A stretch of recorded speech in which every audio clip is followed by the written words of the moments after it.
Mummy నా కోసం అంటూ ఏమీ కోరిక లేదు కదా! అంటే అంటావా? నీకు తెలుసు కదా! సరే నేనడిగితే, నీకోసం ఏం చేయాలని నిన్ను అడిగితే, నువ్వు ఏం ఎక్స్‌పెక్ట్ చేస్తావు నా నుంచి? శ్రీ పోతే పోనీలే ఒక్క పెగ్గు తాగి బజ్జుకో. ఇంకా ఏముంది పనుకో. హా! కుమారన్న బాగున్నావా? ఎలా ఉన్నావు? ఏం చేస్తున్నావు? ఏమైపోయావు? తిన్నావా?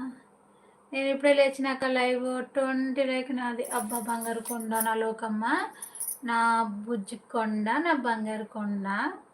నువ్వెంత మంచి తమ్ముడురా! అసలు నీలాంటి తమ్ముడు నాకు దొరకటం అంటే అసలెంత ఇదుండాలి చెప్పు. నీలాగా మంచిగుండాలి. నాలాగానా? ఆ! నాలో ఏం మంచి కనిపించింది నీకు వెంకి చెప్పవా ప్లీజ్? తెలుసుకుంటా. అంటే అప్పుడప్పుడు నేను గూడా తెలుసుకోవాలి గదా! శ్రేయ రాలేదా సమీ? రాలేదు కదా కుమారన్న.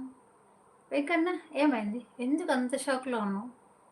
నీ లవ్ కావాలి లైఫ్ లాంగ్. అది నాకు చాలు మమ్మీ. నువ్వు నా బుజ్జి బంగారు కొండవే. హ్మ్.